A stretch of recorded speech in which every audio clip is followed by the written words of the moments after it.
위대한 영도자 김용민 동지께서는 지난 4월 25일 김용민닷컴쇼 녹화 현장에서 직접 케이프라이드 양념육을 맛보시고 매우 흡족해 하시면서 우리가 드디어 혁명적 양념고기를 식혀냈다며 과업 완수를 치하하시었다.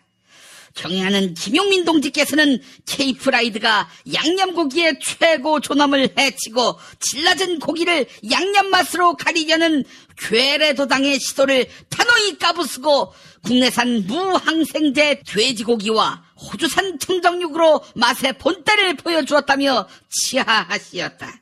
온 인민 입맛의 동지가 될 케이프라이드 갈비 양념 돼지 주물럭 고추장 돼지 불고기 매실 간장 양념 소불고기 구매 방법은 김용민닷컴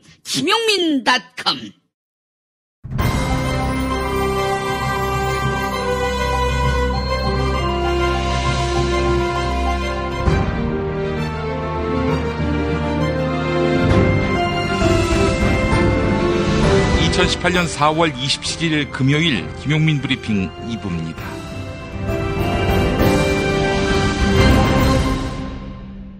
오늘 새벽에 나온 종합일간지 헤드라인 살펴보겠습니다. 모든 일면이 2018 남북정상회담을 다루고 있습니다.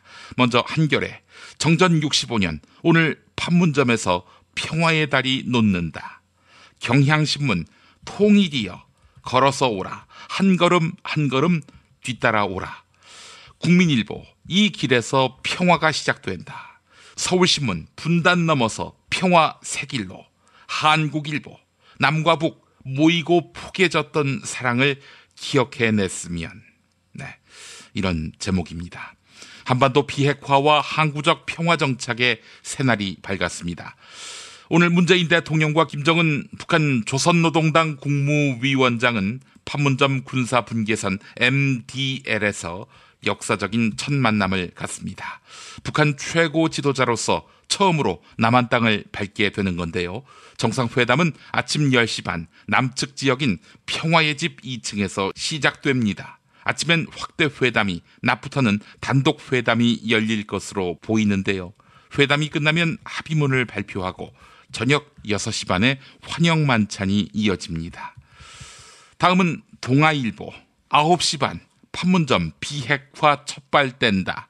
중앙일보 비핵화 여정 한반도 빅게임 시작됐다.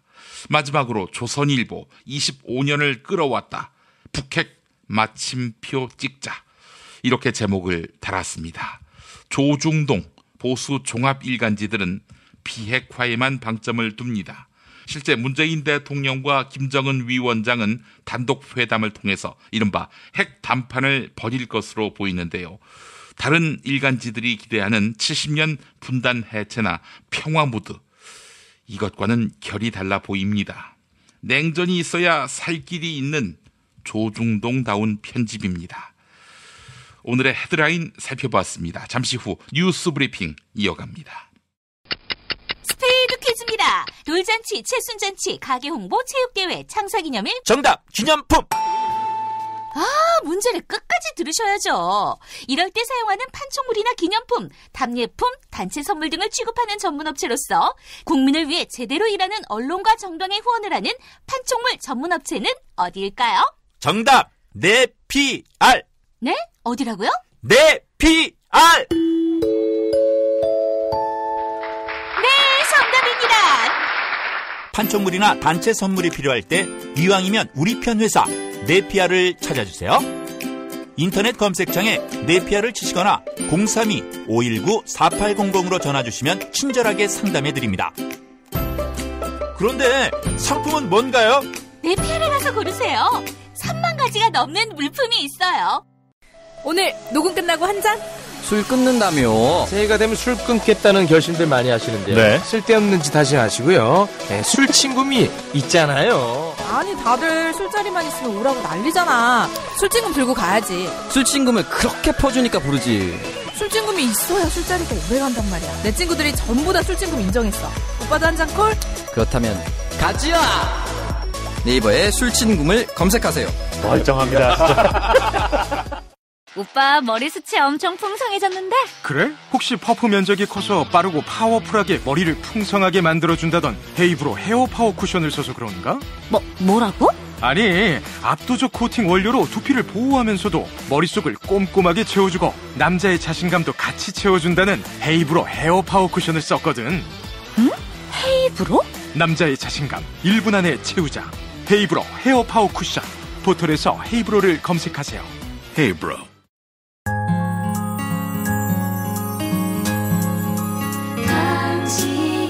정직한 뉴스 보자관 김용민과 주파수를 맞춘다. 새로운 아침 특별한 선택 김용민의 뉴스 브리핑. 김용민의 뉴스 브리핑. 문재인 대통령과 김정은 북한 조선노동당 국무위원장이 아침 9시 반에 판문점 군사분계선에서 역사적인 첫 만남을 갖습니다. 사전 환담을 나눈 뒤 한반도 평화와 번영을 위한 남북 정상회담이 아침 10시 반부터 시작됩니다. 남북 정상회담 준비위원장인 임종석 대통령 비서실장이 어제 회담 일정을 서명했는데요. 브리핑 들어보시죠. 문재인 대통령과 김정은 국무위원장은 4월 27일 내일 오전 9시 30분경에 판문점 군사분계선에서 역사적인 첫 만남을 시작합니다. 북측의 김정은 국무위원장은 판문점 군사정전위원회 회의실 T2와 T3 사이로 군사분계선을 넘습니다. 우리 문재인 대통령은 군사정전위원회 회의실 사이에 있는 군사분계선에서 김정은 위원장을 맞이할 것입니다. 두 정상은 군사분계선에서 만나 우리 전통의장대의 호의를 받으며 공식 환영식장으로 도보로 이동합니다.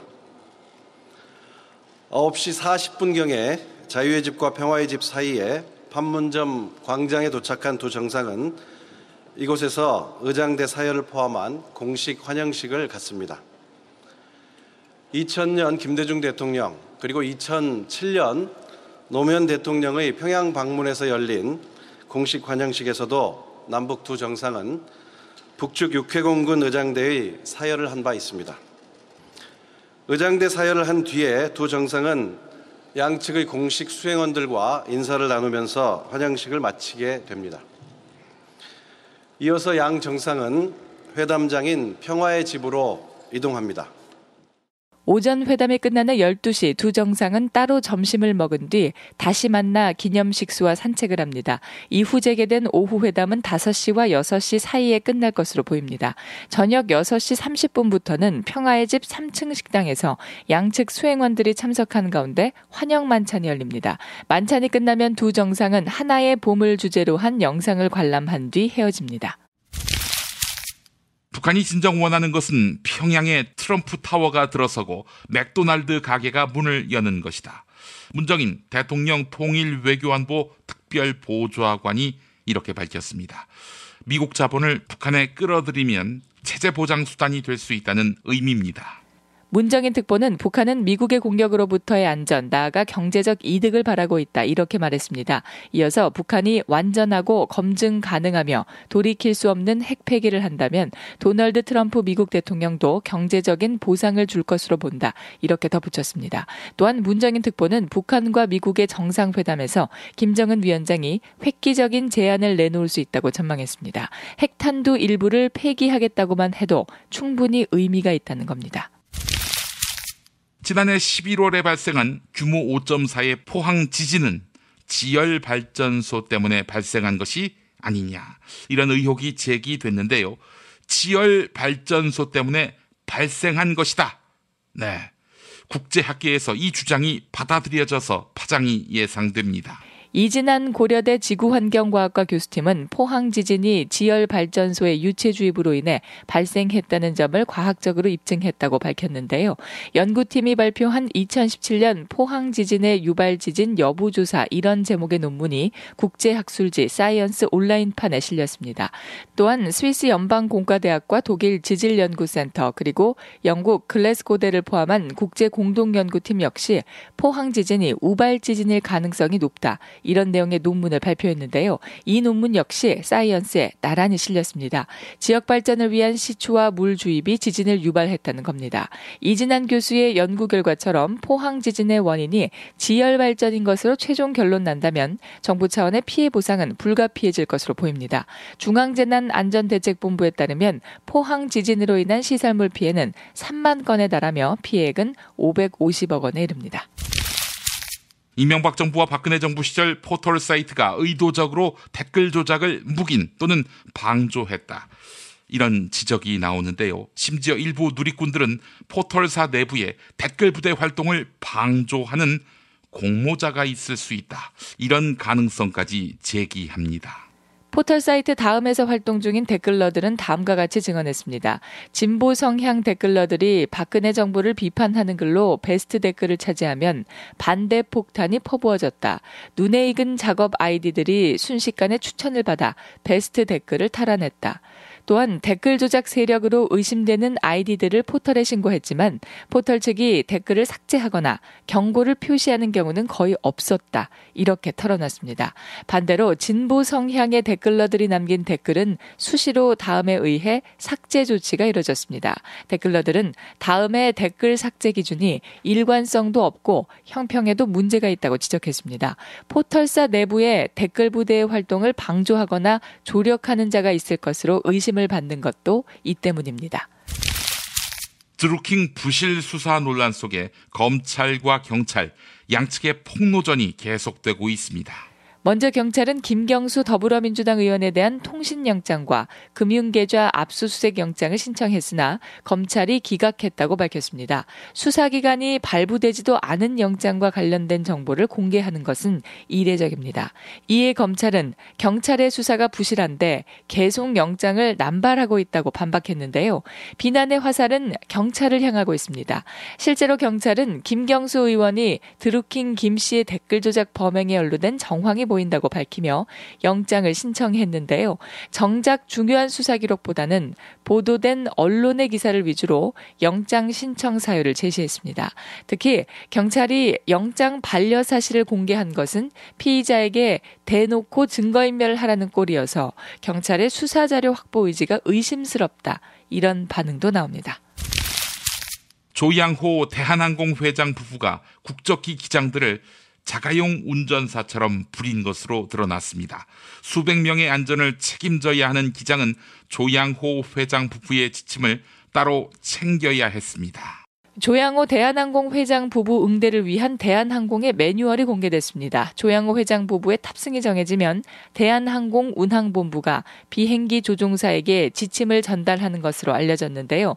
브레이크 사용에 주의하라는 사소한 주문부터 방송을 할 때 원어민 흉내를 내지 말라는 유난스러운 지시까지 담겼습니다.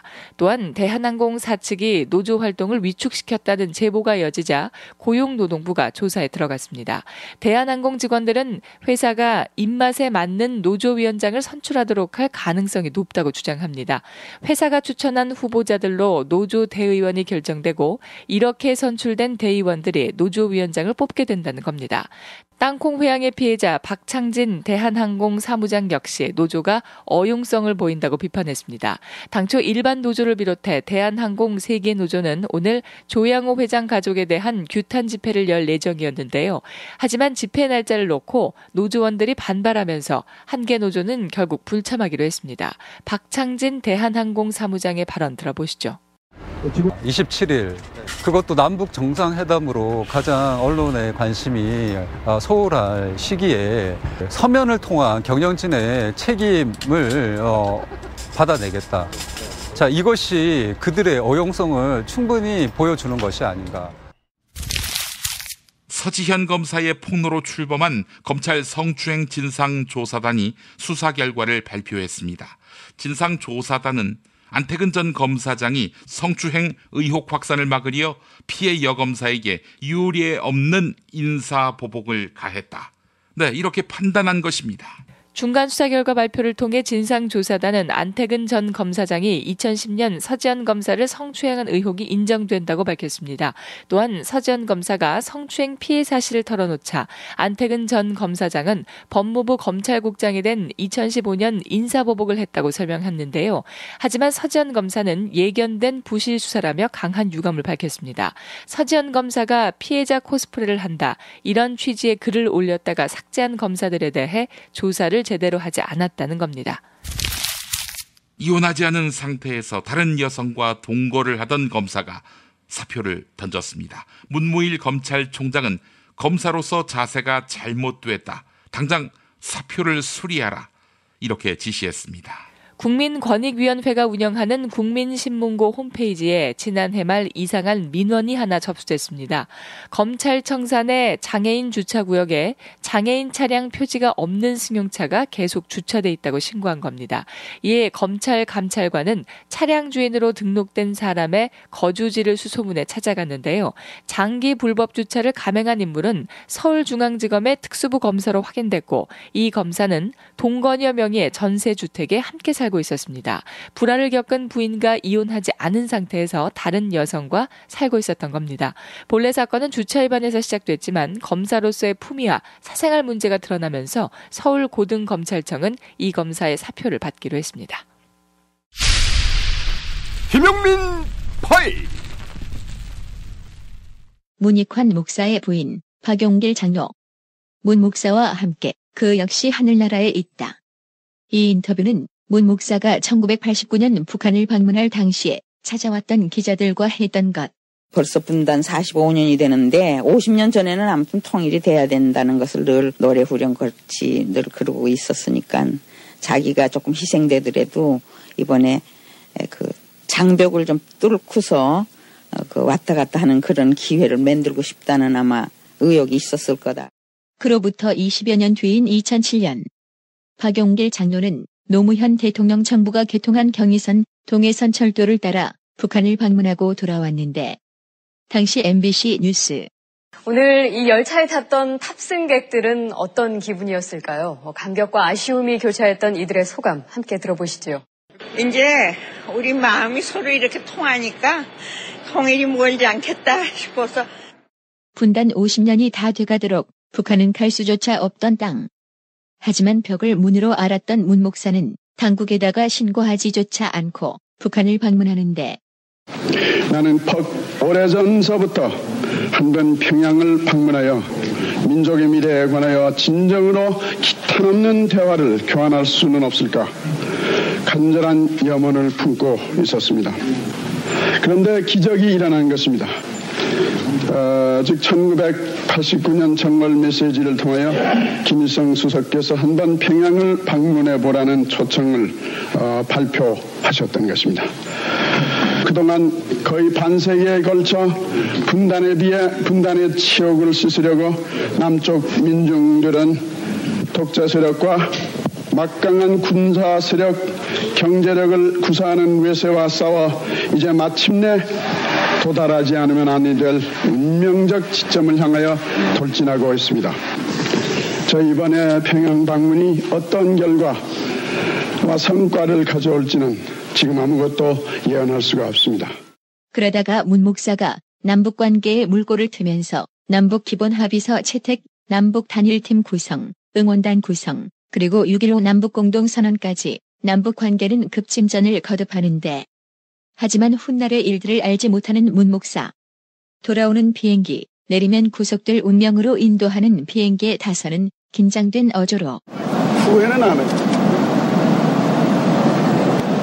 역사 속에서 역사의 발전을 위해서 기여할 수 있다고 믿기 때문에 그게 내 신앙이에요. 다시 1989년 문익환 목사가 방북할 당시 부인 박용길 장로는 문 목사가 정초에 쓴 시를 기자들에게 보여주는데, 문 목사의 부인 박용길 씨는 오늘 문 목사가 올해 신정 때 방문객들에게 들려줬다는 올해는 꼭 북한을 방문하겠다는 내용의 자작시를 기자들에게 공개했습니다. 문 목사의 자필로 원거지 열정에 기록된 이 시는 그 내용으로 보아 문 목사 자신도 이번 북한 방문이 순탄하지 않음을 예견하고 있었은 듯 했습니다. 서울역이나 혹은 부산, 광주 그런 역에 가서 나 평양가는 차별 주시오. 그렇게 말하고 싶은 충동을 느꼈다는 겁니다. 그래서 기차를 못 타면 걸어서라도 혹은 임진강을 헤엄쳐서라도 반드시 금년 안으로 평양을 갔다 오겠다. 이런 결심이 담긴 그런 시를 여기다 적었어요. 그 시는 바로 이 시. 잠꼬대 아닌 잠꼬대. 난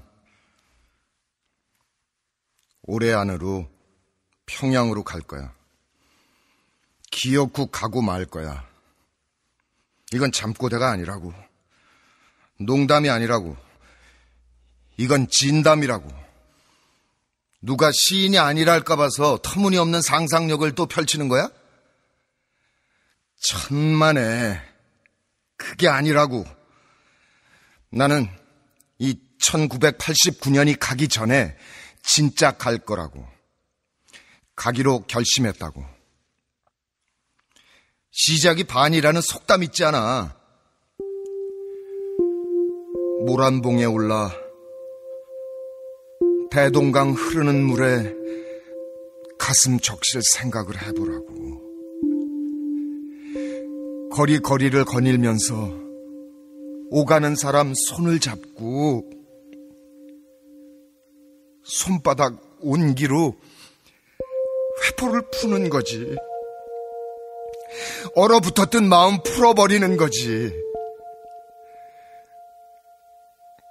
난 그들을 괴뢰라고 부르지 않을 거야. 그렇다고 인민이라고 부를 생각도 없어. 동무라는 좋은 우리말 있지 않아? 동무라고 부르면서 10살, 20살 때로 돌아가는 거지.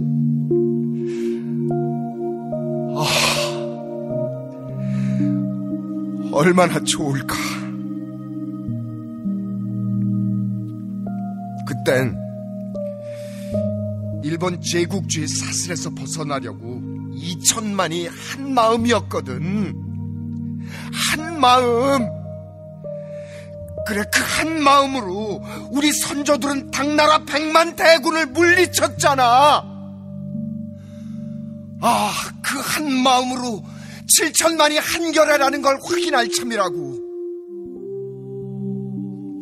오가는 눈길에서 화끈하는 숨결에서 말이야.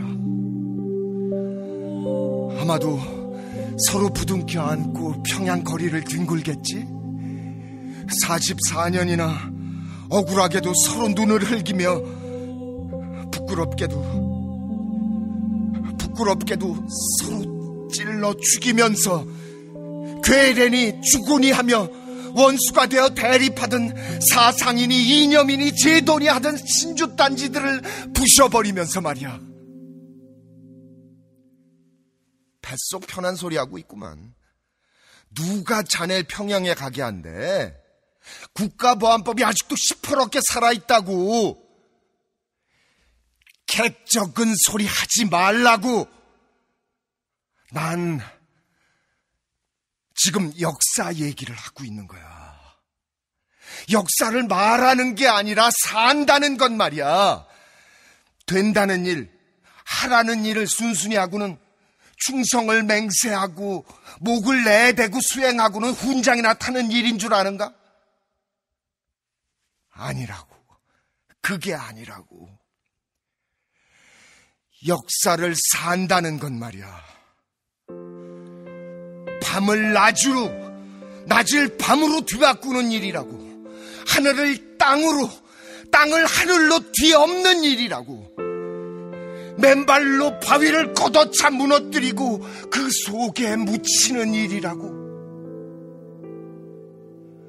넉마는 살아 자유의 깃발로 드높이 나부끼는 일이라고. 벽을 문이라고 지르고 나가야 하는 이 땅에서 오늘 역사를 산다는 건 말이야. 온몸으로 분단을 거부하는 일이라고. 휴전선은 없다 소리치는 일이라고. 서울역이나 부산 광주역에 가서 평양 가는 기차표를 내놓으라 이렇게 주장하는 일이라고.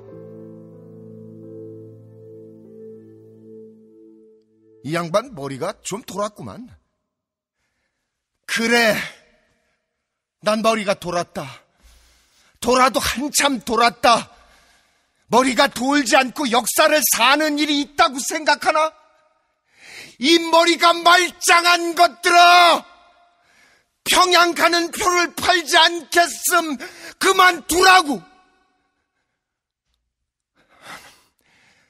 난 걸어서라도 갈 테니까. 임진각을 헤엄쳐서라도 갈 테니까. 그러다가 총에라도 맞아 죽는 날이면 그야 하는 수 없지. 구름처럼 바람처럼 넋으로 가는 거지.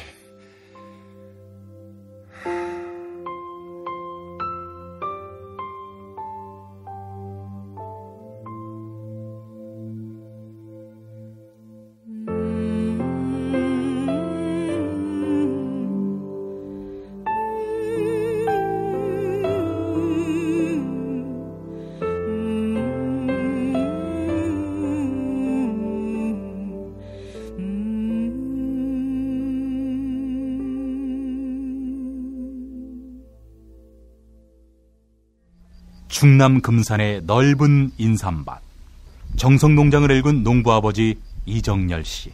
자연은 노력한 만큼 내어준다.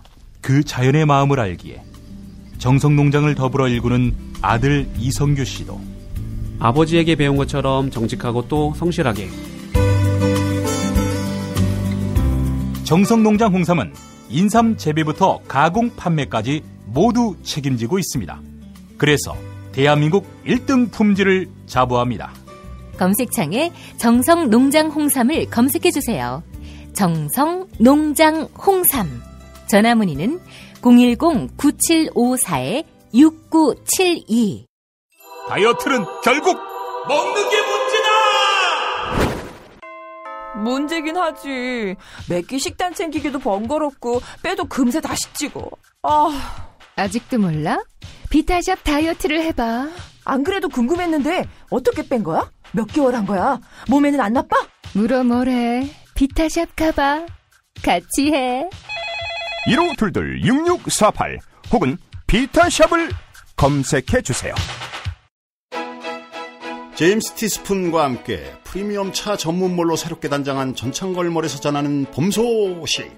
얼었던 땅을 뚫고 올라온 새싹의 생명력을 전해주는 새싹 땅콩차. 봄날의 새콤함이 느껴지는 이집트 신의 붉은 유혹 히비스커스 차. 부드럽고 따뜻한 봄바람과 같은 중국의 명차 보이차. 맑고 편안함을 선사하는 레몬밤차. 겨울에 무거워진 나의 몸을 가볍게 해주는 레몬 마테차까지 즐거운 소식 많은 대한민국의 봄. 새싹 땅콩차와 제임스 티스푼의 크로스오버 티파티에 함께하시죠. 전창걸몰닷컴 전화 070-8635-1288 070-8635-1288.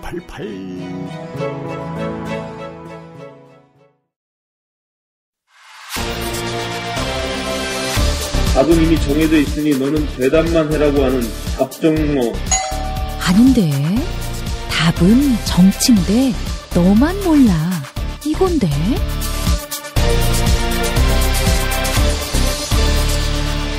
국민보좌관 김성회의 답정너.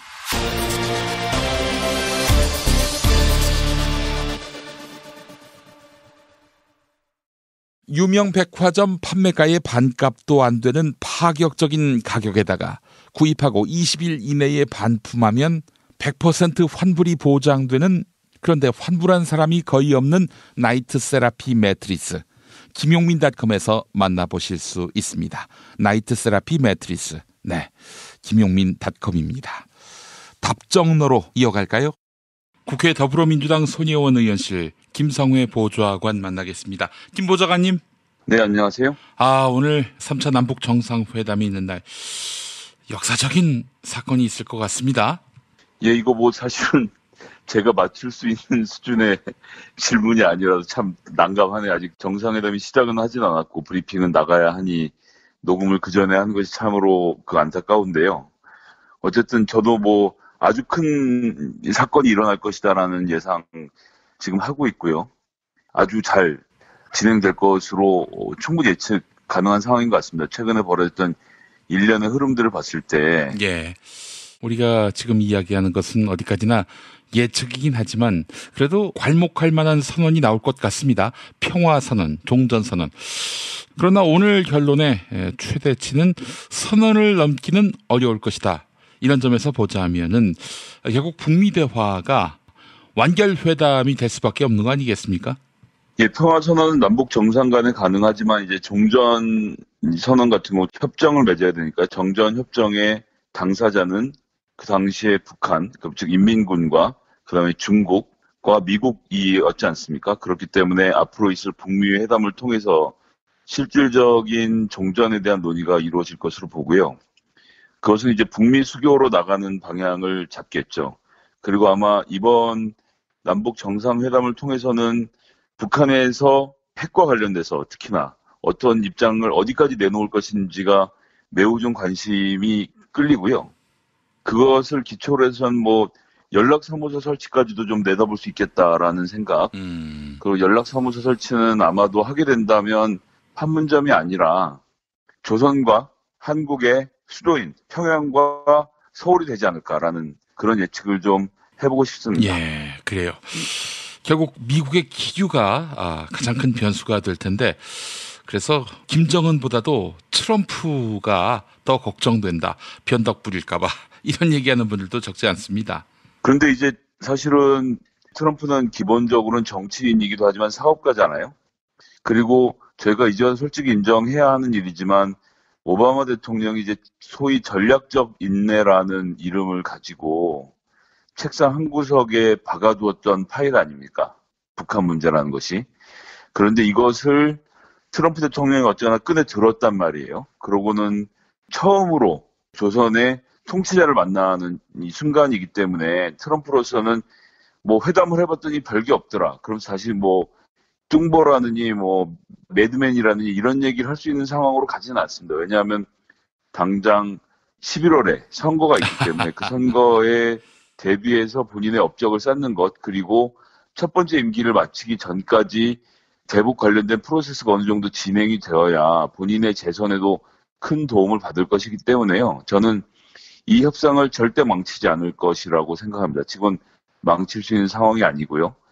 더군다나 김정은 위원장 입장에서도 이런 기회는 다시는 오지 않을 것이거든요. 지금 돌이켜보시면 94년에 클린턴이 방북을 하려고 했던 순간부터 시작해서 20년이 넘는 세월 동안 어떻게든 우리 좀 쳐다봐 달라고 했던 기간이라고 저는 생각하거든요.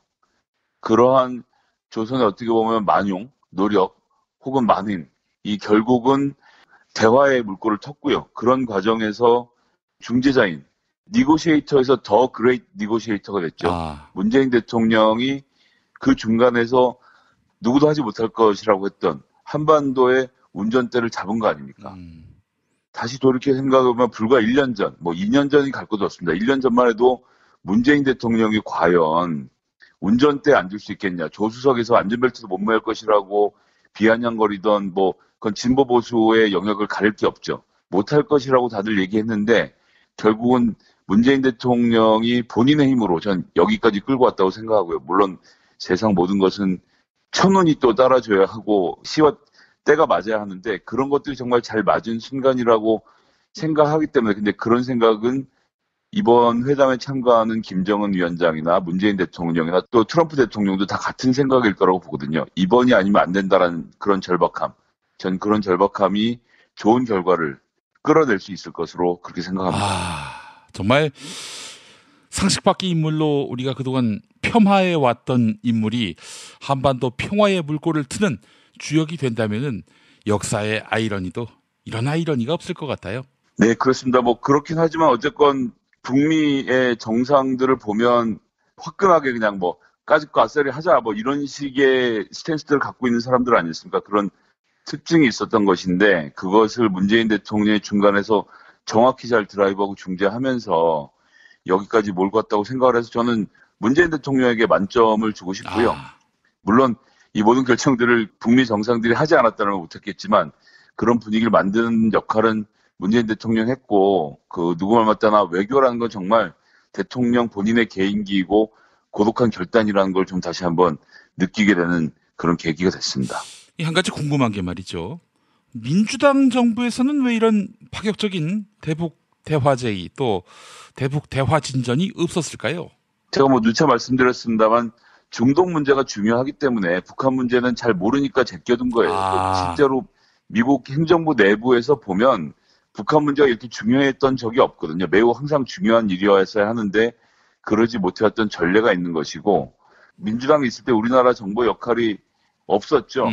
젊게나 보면서 북한이 망할 거라고 생각해서 통일 대왕론이나 주장하던 사람이나 아니면 무슨 통일이 무슨 돈벌이냐 되느냐 생각했던 이명박 같은 사람들이 대통령 하던 시절에 민주당이 무슨 수를 냈겠습니까? 하지만 문재인 대통령과 그 외교팀이 치밀하게 준비하고 설득하는 과정들이 있었고 또 이런저런 조건들이 잘 맞았고 그리고 강력한 압박, 이 경제 제재 때문에 김정은 위원장도 한 발 물러설 수밖에 없는 상황 이런 것들이 다 같이 잘 맞아 들어갔기 때문이 아닌가라는 생각을 다시 해봅니다. 문재인 대통령이 취임한 지 얼마 안 됐지만은 이제 1년 다 돼갑니다만은 그 사이에 북한에게 진정성 있는 대화 제안을 했었고 여기에 북한이 또 신뢰를 보이면서 남북 대화가 급진전됐다.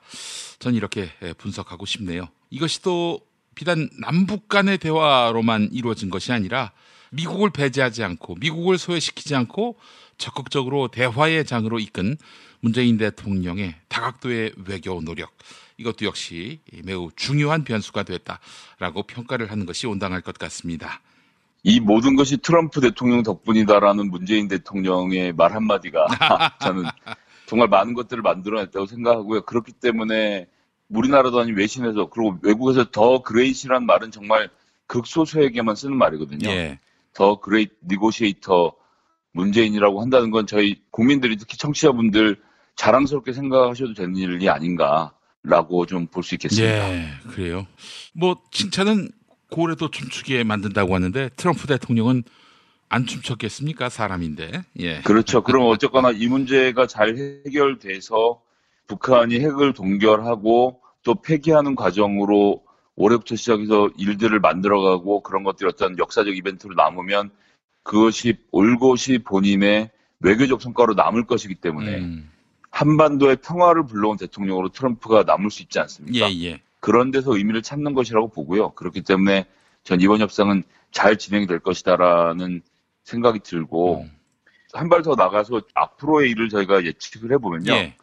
개성공단이 이제 문을 닫고 여러 가지 어려움을 겪었지만 북미 간의 수교까지 가고 이제 평화협정이 체결되고 남북 간의 교류가 일어나기 시작을 하면 그래서 제가 불어 이제 중간중간에 조선이라는 나라 명칭을 섞어서 썼는데요. 예. 지금 당장은 무슨 남한 북한에서 서로의 영토를 어떻게 해서 통일하고 이렇게 진행되긴 사실상 어려운 측면이 있고 또 국민 여러분들의 분위기 이런 것도 봤을 때 지금 당장 통일로 가자는 것은 예전에 비해서 굉장히 좀 약해진 상태지 않습니까? 그렇죠. 아무래도. 사실 유엔에 남북한이 동시 가입하는 순간부터 두 개 나라는 진행이 됐다라고 봐야 되고 저는 이러한 현 체제를 인정해야 한다. 지금처럼 경제력이 격심한 차이를 보이고 있는 상황에서 섣부른 통일 논의는 전 좀 아니라고 보고요. 그렇기 때문에 조선과 한국이 서로의 국가를 국가로 인정하고 서로 이제 왕래를 하는 가운데에서 경제적 협력 이런 것들을 이루어갈 수 있다고 보고 개성공단 규모의 여러 공단들이 앞으로 이제 생길 것이고요. 기본적으로 김대중 노무현 대통령이 꿈꾸던 것은 20개가 넘는 공단들에 대한 설치 계획이 있었고 감히 한 발 앞서서 말씀 한번 들어보자면 삼성 같은 류의 대기업들이 북한의 대규모 사업 진출을 저는 계획을 할 것이라고 봅니다. 예전에 이제 현대정정 회장이 상당히 의욕을 가지고 추진했던 일인데 현대 자체가 지금 그런 체력을 좀 갖고 있지 못한 측면도 있고 어쨌든 남북 관계 개선에서 이재용 부회장은 어떻게든 자기 역할을 하려고 노력을 할 것이거든요. 그렇기 때문에 오늘 혹은 다음번 이 정례 회의를 통해서라도 저는 삼성 등 대기업이 북한으로 진출하는 이런 일들이 벌어지고 그런 과정에서 그 대한민국의 새로운 경제 수요가 창출이 되고 일자리가 생겨나면서 정말 우리 청년들이 북한으로 왔다 갔다 하면서 취직을 하고 일자리를 만들고 남북이 함께 어울리는 것이 결코 먼 미래가 아니다라는 그런 희망 섞인 전망을 좀 해보고 싶습니다. 지금 미국은 말이죠. 트럼프 대통령이 적극적인 대북 대화를 추구하고 있는 가운데 미국 언론들이 트럼프에 대한 안 좋은 감정 때문인지 이 대화를 상당히 부정적으로 평가하고 전망하더라고요. 이게 뭐 북미 수교에 악영향을 미치는 것은 아닌지 염려하는 시각도 있더군요. 뉴욕타임즈나 LA타임즈나 이런 유수의 언론사들이 대부분 이제 친민주당 성향의 신문들이 많습니다, 미국은. 그렇고 민주당의 기조에 맞춰서 보도를 하는 경향이 있고요. 그런 측면에서 봤을 때는 트럼프 대통령의 이러한 일들이 우발적이고 돌발적인 사태라고 해석을 하고 있는 거죠. 그리고 이제 북한 자체도 굉장히 불안정한 사회로 보기 때문에 지도자 자체도 굉장히 불안정한 사람으로 보기 때문에 잘 되지 않을 것이다라는 본인들의 희망 섞인 관측을 던지는 것인데 이제 거기서 제가 다시 말씀드리지만 중요한 것은 중심을 문재인 대통령이 잡고 있다는 것. 그것이 놓치지 말아야 될 중요한 점이라고 보고요. 그리고 미국 언론들이 특히나 이 남북 문제를 분석하는 데 있어서 그렇게 많은 자원을 투자하지를 않아요. 제가 여러 번 말씀드리지만 중동 문제에 대해서는 미국 이상으로 전망할 수 있는 나라가 없지만 남북 문제에 대해서는 그렇지 않습니다. 그렇기 때문에 좀 전에 말씀드렸던 이제 친민주당적인 성향을 가진 언론들의 희망 섞인 바람도 들어가 있는 것이고 트럼프가 일이 잘 돼서 다음번에 재선을 하면 모르겠습니다. 제가 그 미국 정치에 대해서 뭐 이러쿵저러쿵 말하는 것이 우습긴 하지만 미국민들에게는 어떻게 보면 재앙일 수 있거든요. 트럼프 같은 사람이 또 대통령을 한다니라는 점에서는 매우 열을 낼 수 있는 일이기도 하죠. 그렇기 때문에 저는 아마도 그런 점들까지 좀 고려가 된 게 아닌가라는 생각을 좀 해봅니다. 그래도 뭐 우리가 트럼프 대통령에 대해서 미국 언론만큼 반감을 표시했지만은 그러나 한반도 문제에 대해서 이렇게 적극적이고 진지하게 접근해온 지도자가 있었는가 하는 그런 생각도 해보게 됩니다. 어쨌거나 이것은 방향을 잡으면 틀 수 없는 일이기 때문에 트럼프 대통령이 북미 관계를 개선하는 쪽으로 방향을 잡고 북미 수교로 가고 평화협정으로 가게 된다면 다음번에 누가 대통령이 되더라도 이것은 이 기조하에서 할 겁니다.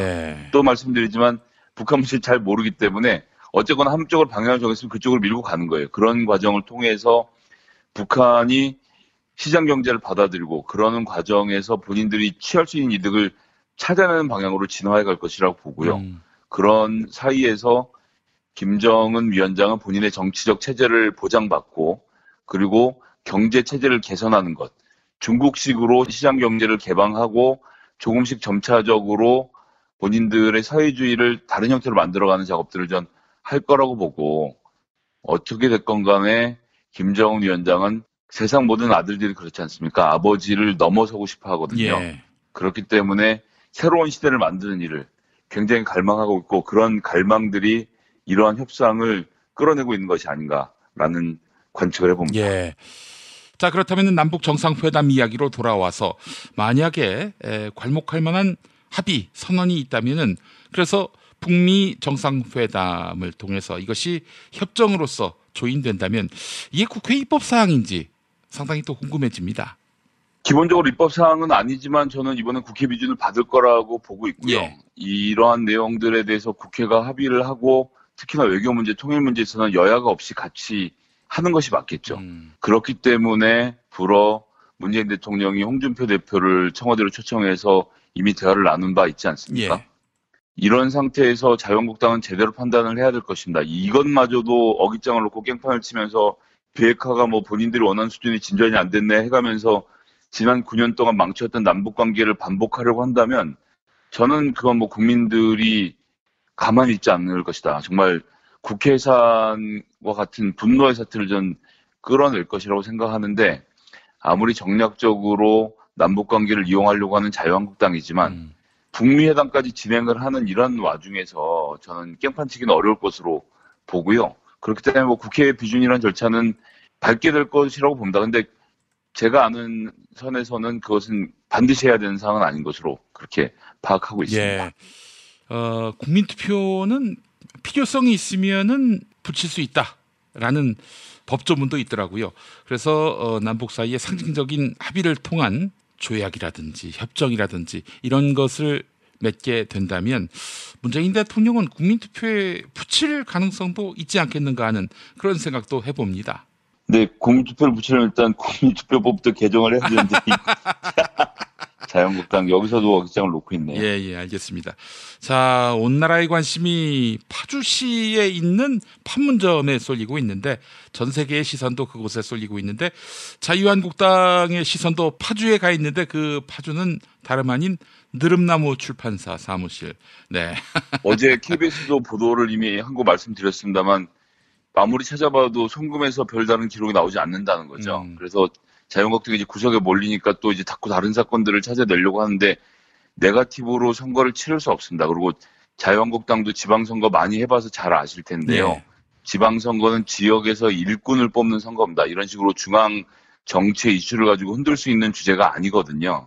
본인들이 가장 잘 아는 일임에도 불구하고 이렇게 자꾸 하는 것은 저는 대단히 죄송하지만 예전에 민주당의 모습을 보는 것 같아요. 대권은 어차피 안 될 것 같으니까 당권을 잡으려고 서로 머리끄댕이를 잡으면서 끌어내리던 시절의 모습을 지금 반복하고 있는 것이 자유한국당이다. 이번 지방자치선거는 아무 관심이 없고 다음번 당권을 어떻게 차지할 것인지 그래서 내 밑에 몇 명이나 다음번 국회의원을 만들 수 있도록 공천권을 행사할 것인지 지금 벌이고 있는 자유한국당의 모든 투쟁들은 거기에 방향을 맞추고 있다고 보고요. 어떻게 봐도 지방자치선거를 준비한 사람들로 보이지 않습니다. 예. 그러는 이유는 어차피 다음번 대선 물 건너갔다고 보는 거죠. 그나마 다음번 대선에 뭔가 있다고 생각하는 건 안철수 후보인데 안철수 후보는 여의도연구소의 결과보고서에서 지금 나오듯이 김문수 후보가 어쨌든 태극기 부대를 중심으로 해서 보수적 이념 정체성을 확실히 하는 방향으로 해서 이러거나 저러거나 절대 무너지지 않는 절대 지지층인 20% 지금 확보를 했죠. 그 20% 당 지지율에 본인 지지율이 거의 근접해가고 있는 겁니다. 그런 상황에서 안철수 후보가 자칫 잘못하면 3등으로 밀려날 수도 있는 상황인데 안철수 후보는 이걸 모른 채 본인이 정치적인 행동으로 서울시장 선거를 도전하고 있는 거죠. 근데 본인 몸에 잘 안 맞거든요. 왜냐하면 정략적으로 공격하고 이런 정치를 그만하겠다라고 하면서 그런 정치에 신물나 있는 사람들을 대상으로 정치를 해놓고 그런 사람들이 신물내 하는 정치를 지금 하고 있는 거 아닙니까? 너무나도 안타깝게도. 예. 그렇기 때문에 저는 나중에 더 말씀드리겠습니다만 안철수 후보가 자칫 잘못하면 3등으로 밀려날 수도 있다. 그렇게 되면 보수 지역은 정말로 다음번 대권에 제대로 된 후보를 낼 수 없는 그런 공포적인 상황이 올 것이고 근데 제가 민주당 야당 시절 해봐서 알지만요. 대권을 못 잡더라도 국회의원을 하면 또 세월은 지나갑니다. 그렇기 때문에 본인들의 당권 다툼으로 크게 방향을 돌릴 것이고 지금도 그렇게 하고 있다는 것. 그렇기 때문에 자유한국당이 지금 차고 있는 똥볼들은 다 그러한 연장선상에서 좀 바라보셔야 하지 않겠나라는 말씀을 드립니다. 예, 알겠습니다. 자, 김성회 보좌관님 오늘 말씀 잘 들었습니다. 네, 감사합니다. 생활인을 위한 꿀팁. 집 두 채에 월 10,000원 화재보험 카페. 화재 배상, 심지어 도난 피해까지. 여기에 더해 가전제품 고장 수리비까지. 연중 무휴라 언제든 02849-9730. 어? 그 스티커 어디서 났어? 와, 예쁜데? 이거 어디서도 못 구해. 머릿속에만 있던 나만의 캐릭터를 여러분의 눈앞에 보여주는 것. 바로 IMC 프렌즈입니다. 010-3311-5071로 전화주시거나 인터넷 검색창 또는 앱스토어에서 IMC 프렌즈를 검색해주세요. 지방선거 후보자님 잘 들으세요. 선거는 뿌리오와 함께 선거 문자 1위는 뿌리오. 선거 문자 12년 연속 1위. 1위 당선 1위 문자 뿌리오. 야, 근데 홍어가 진짜 그렇게 몸에 좋아? 아니 끝내준다니까. 근데 비싸지? 열나 싸고 열나 맛있는 홍어가 있다니까. 어디? 알싸한 홍어. 네이버 검색창에 알싸한 홍어를 검색하시고 1599-6456 전화 주문도 가능합니다. 허리가 아파요. 아랫배가 나와요. 골반이 바로 서야 건강도 아름다움도 바로 섭니다. 바디로직을 입으세요. 토크밴드의 입체적인 탄력이 틀어진 골반을 바로잡습니다. 간편하고 확실한 골반 교정 타이즈 바디로직. 장실 굿모닝 화장실 바나 굿모닝 바나나. 이건 제가 써보니까 효과가 있는 것 같아요.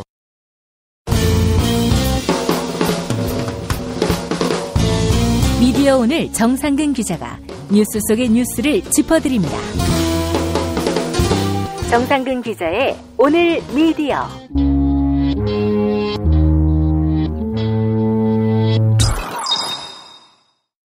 미디어 오늘 정상근 기자 만나겠습니다. 정 기자님. 네, 안녕하십니까. 네, 오늘 남북 정상회담이 있는 날입니다. 감회가 어떠세요? 아, 정말 역사적인 장면이죠. 네. 2000년에 김대중 전 대통령이 정상회담을 했을 때 비행기에서 김대중 전 대통령이 내렸을 때 그 앞을 김정일 위원장이 반겼었죠. 예. 두 사람이 이제 손을 맞잡는 그런 장면이 있었는데 그때는 좀 감동적이었어요. 그리고 그 2007년에 그때를 좀 돌이켜보면 노무현 전 대통령이 거의 임기 말이었던 시절이고 예. 김대중 정부 때와 다르게 그때는 이제 육로로 가다가 군사분계선을 넘어갈 때 차에서 내려서 노무현 전 대통령하고 권양숙 여사 이렇게 두 분이 군사분계선을 좀 넘는데 그 앞에까지 그 김정일 위원장이 뭐 마중 오거나 그러진 않아가지고 뭔가 좀 쓸쓸해 보였던 느낌도 좀 있었어요. 근데 이번에는 문재인 대통령은 임기 초반이기도 하고 또 이렇게 판문점에서 같이 이제 만난다고 그렇게 생각을 하니까 굉장히 좀 기대도 많이 되고 불과 몇 달 전과는 상황이 좀 많이 달라진 것 같아서 또 즐겁기도 하고 그렇습니다. 네. 자, 남북 정상회담을 통해서 이 한반도의 역사가 대전환을 맞기를 바라는 마음 가져보게 되는데 여전히 이 겨울왕국이 좋은 세력들이 있기 때문에 이 자들을 어떻게 다독이면서 함께 갈 수 있을지 이것도 큰 과제입니다. 네, 어떻게 보면은 바로 말씀하셨던 그 세력들이 장사가 끝났다는 느낌이 좀 들기도 하고요. 지금까지 이제 쭉 해왔던 것과는 다르게요. 조선일보가 대표적이죠? 뭐 계속 그랬죠. 그 1월 1일에 김정은 위원장의 신년사가 있고 나서 급속도로 남북 관계가 발전을 하고 그리고 뭐 트럼프 대통령까지 껴서 북미 관계도 개선이 되고 평화적 모드로 갈 때마다 계속 뭐 하나 꼬투리 잡아가지고 북한을 믿어서는 안 된다. 뭐 이거는 그냥 퍼주기에 불과하다. 이렇게 주장을 해왔던 것이 조선일보인데 네. 그러면서 미국의 그 학자들, 그 일부 사람들의 말을 빌려서 마치 이 북미 관계 개선, 남북 관계 개선이 북한에 놀아나는 것이냐 계속적으로 이렇게 보도를 했었어요.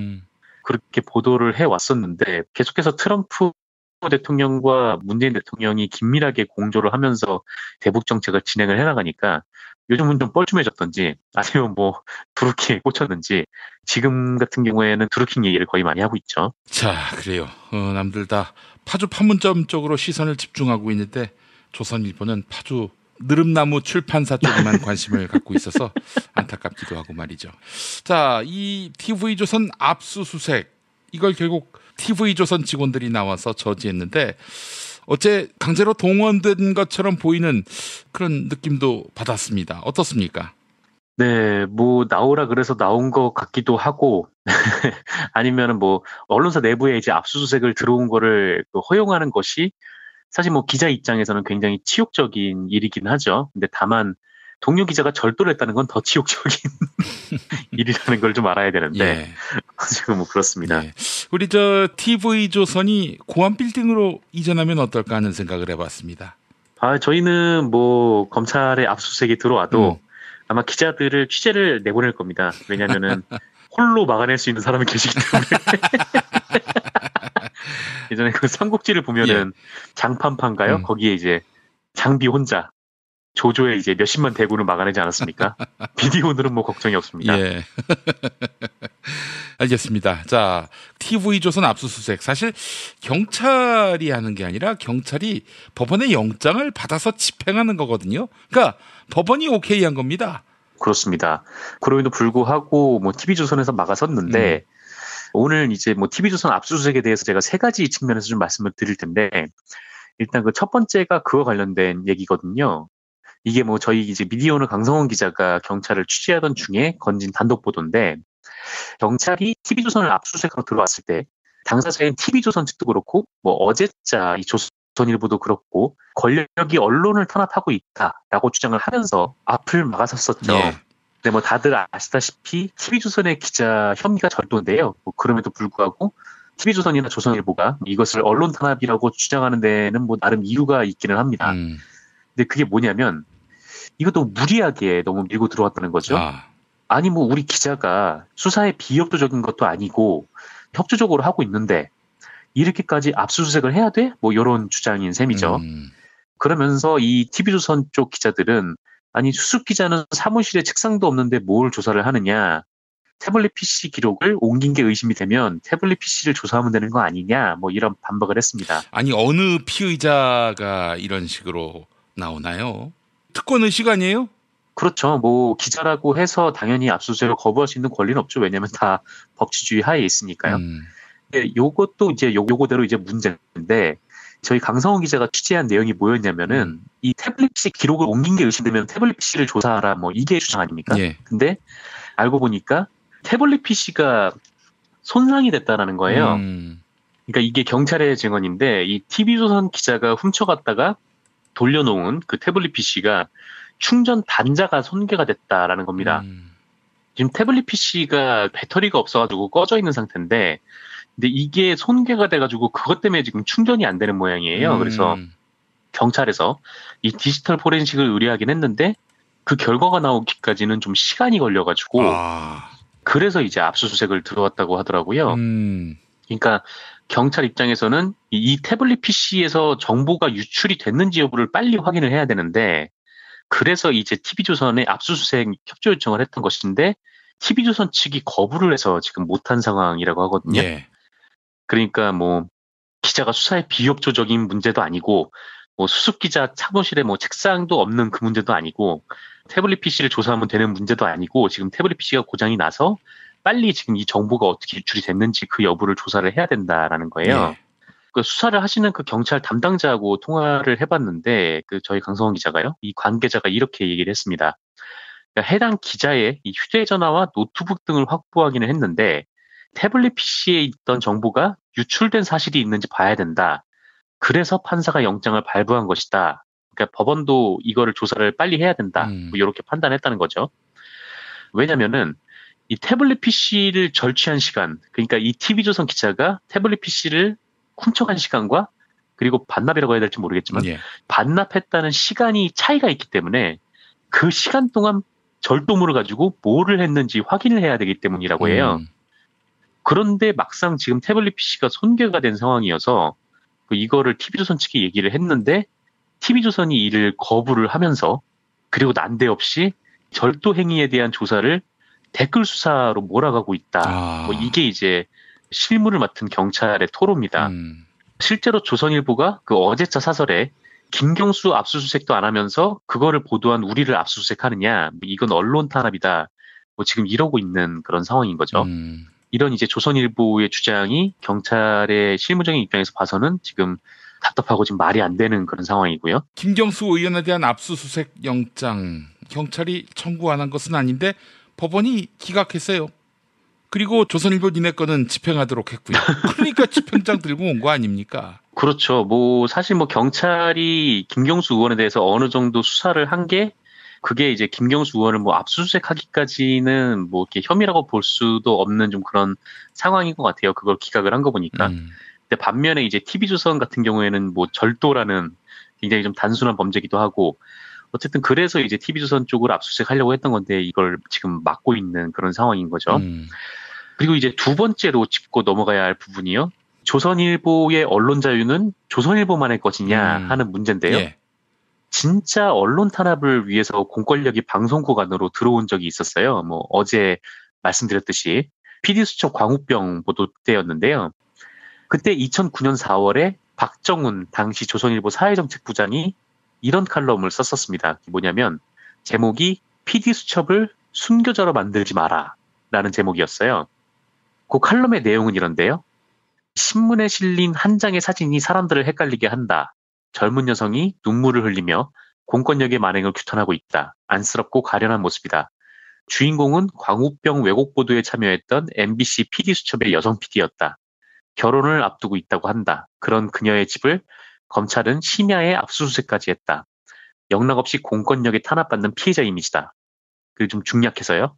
그녀야말로 4천만 국민에 대한 가해자인데 무슨 소린가. 그녀는 부실 왜곡 보도로 온 나라를 근거 없는 패닉으로 몰아넣은 장본인 중 한 사람이다. 아무리 신변 스토리가 안타깝고 흘리는 눈물이 가엾다 해도 그녀가 피해자일 수 없다. 그리고 이 칼럼에 또 이런 내용도 있습니다. 기자는 기본적으로 언론 이슈에 사법의 잣대가 끼어드는 것을 찬성하지 않는다. MBC 측이 진심으로 잘못을 인정하고 사죄했다면 검찰이 나설 필요도 없었다. 하지만 MBC와 PD수첩은 여전히 피해자의 가면 뒤에 숨어서 사법적 제재를 자초했다. 네, 이런 글을 썼습니다. 아니, 그래도 PD수첩은 말이죠. 절도는 안 했습니다. 이 시발놈들아. 시발놈들이 말이야. 네. 절도를 해놓고 큰 소리야, 이 개새끼들. 아유, 존만한 새끼들. 여보세요? 예? 안 들리셨어요? 아, 네. 여기 와이파이가 끊기나 보네요. 그리고 또 하나가 있습니다. 이게 뭐냐면 정현주 KBS 사장의 경우인데요. 그때 이명박 정부가 감사원하고 검찰을 다동원해서 몰아냈죠. 좀 말도 안 되는 꼬투리를 잡아가지고요. 예. 이게 전형적인 언론 탄압인데 이때 조선일보가 쓴 사설, 그러니까 2008년 8월 6일자 사설을 잠깐 좀 읽어드리겠습니다. 예. 방송 독립 뒤에 숨은 KBS 정현주 씨의 어제와 오늘이라는 제목이고요. 예. 내용이 이렇습니다. 이 정현주 KBS 사장은 기자회견을 갖고 감사원의 감사 결과가 거짓과 왜곡으로 가득 차 있다며 감사원 해임 요구에 대한 효력정지 소송을 7일 내겠다고 밝혔다. 정현주 씨는 국민께 드리는 글에서 감사원을 비난한 뒤 8일 해임을 논의할 KBS 이사회에 대해서도 해임을 의결해 역사의 죄인이 되지 말라고 했다. 검찰의 5차례 소환, 감사원의 4차례 소환을 무시하고 깔아뭉개온 법 위의 인간 정현주다운 처신이다. 중략하고 마지막 부분을 읽어드리겠습니다. 그 정현주 씨가 6일 자신을 지키려고 공영방송의 독립성과 민주주의를 지키기 위해 자리를 지키고 있다고 했다. 참으로 대단한 인간이다. 네, 이런 좀 악의적인 사설을 썼었어요. 지금 TV조선이 절도 행위를 하고 TV조선 기자가 절도 행위를 했는데 지금 뭐 언론의 독립성과 뭐 민주주의를 지키기 위해 자리를 지키고 있다. 뭐 이렇게 얘기를 하고 있죠. 정말 이 동료 기자나 뭐 저널리스트들이 권력으로부터 탄압을 받고 있을 때 이 조선일보는 이런 글이나 써댔었거든요. 네. 근데 지금 언론 독립을 운운하니까 네, 황당한 일이죠. 저는 지금 정상근 기자의 브리핑을 들으면서 말이죠. 마르틴 뉘멜러 목사의 나치가 그들을 덮쳤을 때, 예, 이것의 마지막 부분이 떠올랐습니다.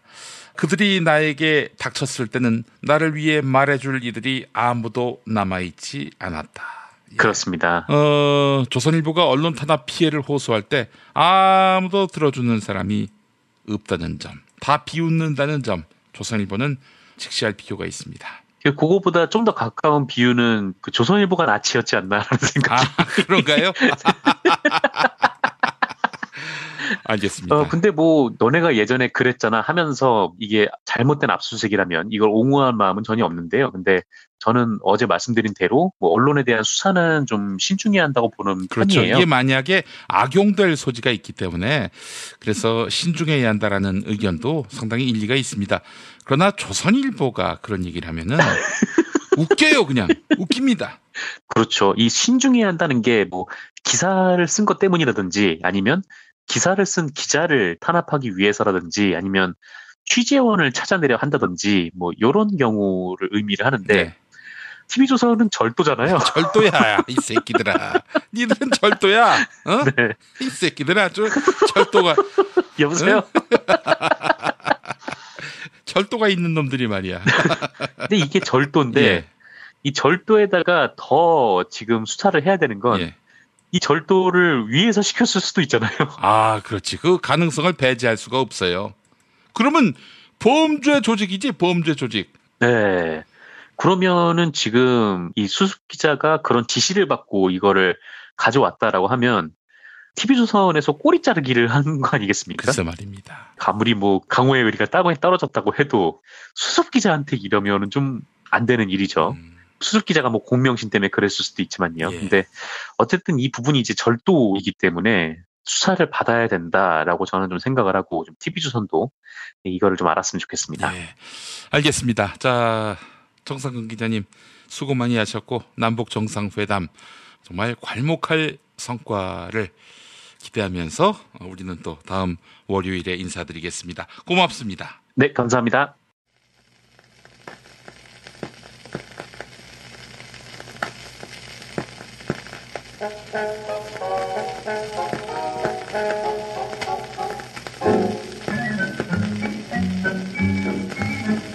서울에서 평양까지 택시 타고 갈 수 있다면 왜 서울에서 광주까지 택시 타고 간 분도 있더라고요. 사실 광주보다 가까우니 평양 가는 택시 나오지 말라는 법이 있습니까? 뭐 어려운 일입니까? 1991년 택시 노동자였던 조재형이 작사하고 윤민석이 작곡한 민중가요 서울에서 평양까지. 이제 들으실 신영원 씨가 부른 노래의 2절 첫 부분은 우리의 꿈, 우리의 희망, 통일만 된다면. 이 가사는 원래 분단 세력 몰아내고 통일만 된다면 이거였습니다. 방송사 심의에 걸려서 결국 분단 세력 몰아내고를 우리의 꿈, 우리의 희망으로 바꾼 건데요. 분단 세력도 통일까지는 아니더라도 남북 소통, 남북 통행이 가능해진다면 남북의 화해 협력에 대해서 반대 안 할걸요. 마음만이라도 서울에서 평양까지 택시 타고 가봅시다. 2절부터입니다. 우리의 꿈, 우리의 희망, 통일만 된다면 돈 못 벌어도 나는 좋아. 이상가족 태우고 갈래. 돌아올 때 빈차 걸랑 울다 죽은 내 형제들 묵은 편지 원혼이나 거두어 오지. 경적을 울리며 서울에서 평양까지 꿈속에라도 신명나게 달려올란다. 경적을 울리며 서울에서 평양까지 꿈속에라도 신명나게 달려올란다. 꿈속에라도 신명나게 달려올란다.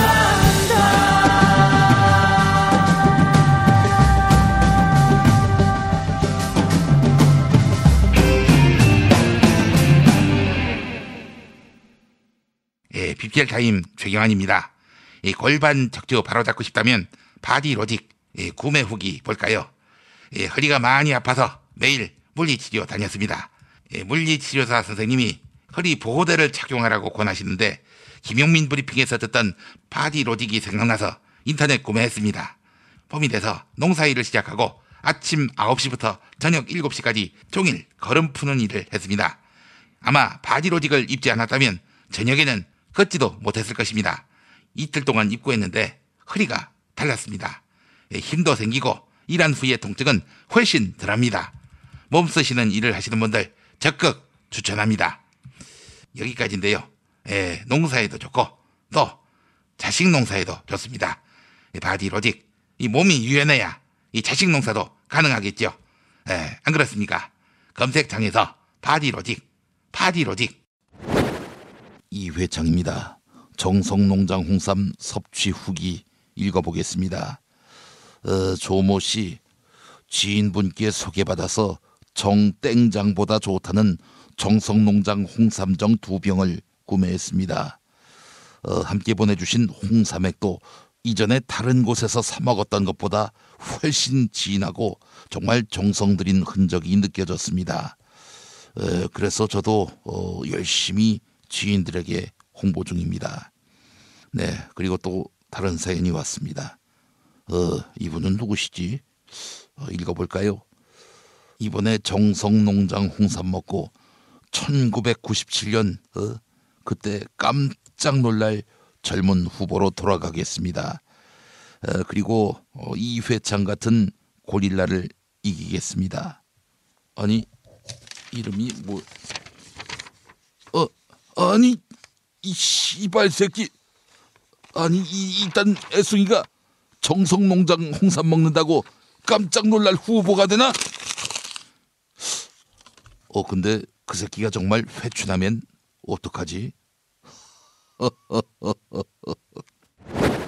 박근혜입니다. 스티커나 문구 제품 만들 때는 IMC 프렌즈지요. 주문 생산과 디자인 상담 문의도 받습니다. 쇼핑몰 사이트 주문 생산 코너에 정말 다양한 제품이 있습니다. 직접 생산된 상품도 팔고 있습니다. 박근혜를 석방하라, 박근혜 재산 넘보지 마라, 뭐 이런 스티커도 마음껏 만들 수 있습니다. 문의는 인터넷 검색창에 IMC 프렌즈를 검색하시거나 전화 010-3311-5071, 010-3311-5071로 해주시기 바랍니다. 유인태입니다. 땅콩 새싹에는 항암, 항산화, 노화 억제 효과가 있는 레스베라트롤이 땅콩 종자보다 약 90배, 적 포도주보다는 약 180배 정도가 많이 함유돼 있다고 하더라고. 피로 회복, 자양 강장, 숙취 해소, 집중력이 강화되고, 전립선,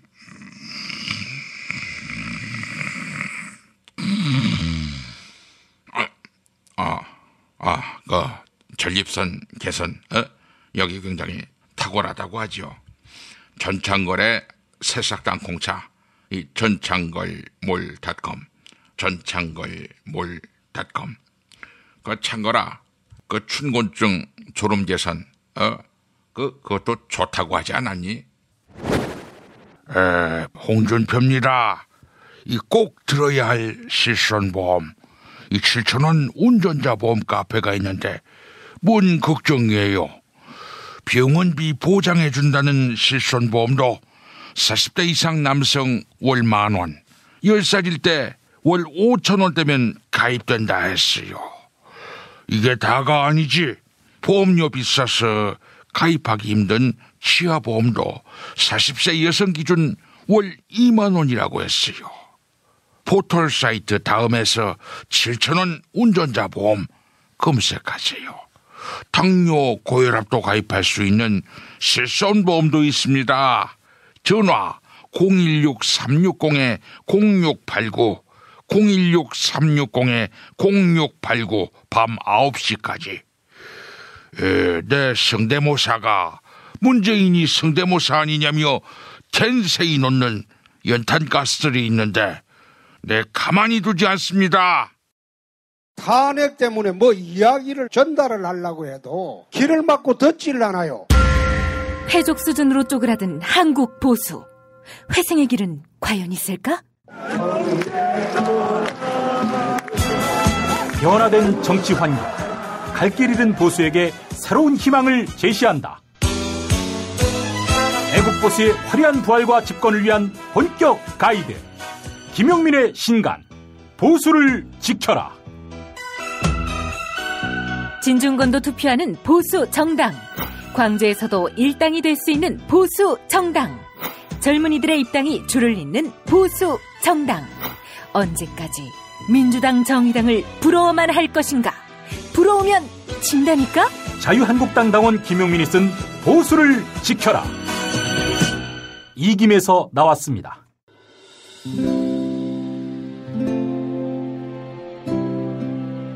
그러니까 목사님은 우리 남북 관계에 있어서도 큰 정기를 마련해 주셨습니다. 늦봄 문익환 목사 탄생 100주년. 민주화와 통일운동을 위해 11년 4개월간 옥고를 마다하지 않은 행동하는 양심.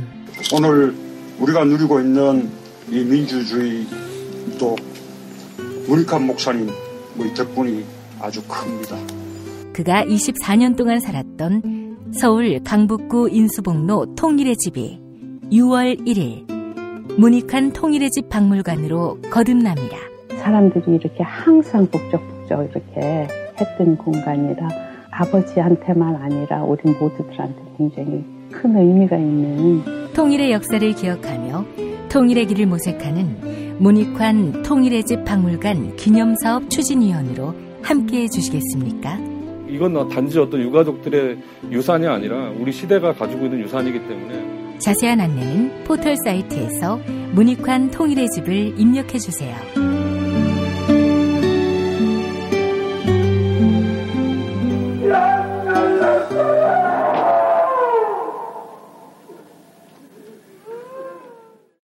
도올 김용옥 선생의 마가복음 강해로 여러분을 초대합니다. 이 마가복음이라는 게 대단히 중요합니다. 왜냐하면 복음서의 원형이기 때문에. 원형. 매주 일요일 아침 11시 서울 서대문구 충정로 20 서울 지하철 충정로역 9번 출구 앞에 있는 벙커원에서 도울과 만나세요. 율법을 믿으시겠다고? 신약이 율법의 완성이라고? 얼어빠질 그따위 기독교 내 입 앞에서 제발 입도 뻥끗 터지지 말아요. 그런 소리는. 벙커원 교회 일요일 예배를 겸하는 이 자리. 도울이 진리와 생명이었던 예수를 원형 그대로 복원합니다. 그 십자가를 과감하게 걸머지고 돌아가신 예수를 말하지 아니하고 믿으면 너는 금방 축복받을 일만 남았다. 이게 한국 목사들 99%의 거짓말 설교예요. 도울의 마가복음 설교는 따로 녹화 녹음되지 않으며 현장에서만 만나실 수 있습니다. 도울 선생의 마가복음 설교는 2월 4일부터 진행됩니다. 남북 정상회담 실현은 우리 정부의 끈질긴 노력이 있었기에 가능한 일이었다. 문재인 대통령은 지난해 5월 취임 이후 지속적으로 북쪽에 평화 메시지를 보냈다. 7월 베를린 연설에서는 원대한 평화 구상을 밝혔다. 북미가 화염과 분노의 말을 주고받을 때도 평화에 대한 단호하고도 흔들림 없는 원칙을 고수했다. 그런 노력이 새해 들어 결실을 맺어 평창 겨울올림픽을 남북이 함께하는 평화올림픽으로 만들어냈다.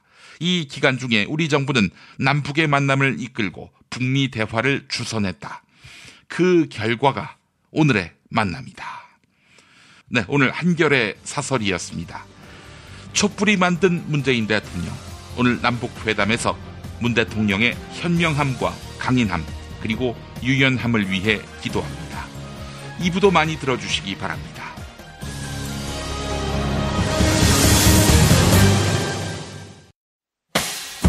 김용민 브리핑과 함께한 시간 어떠셨어요?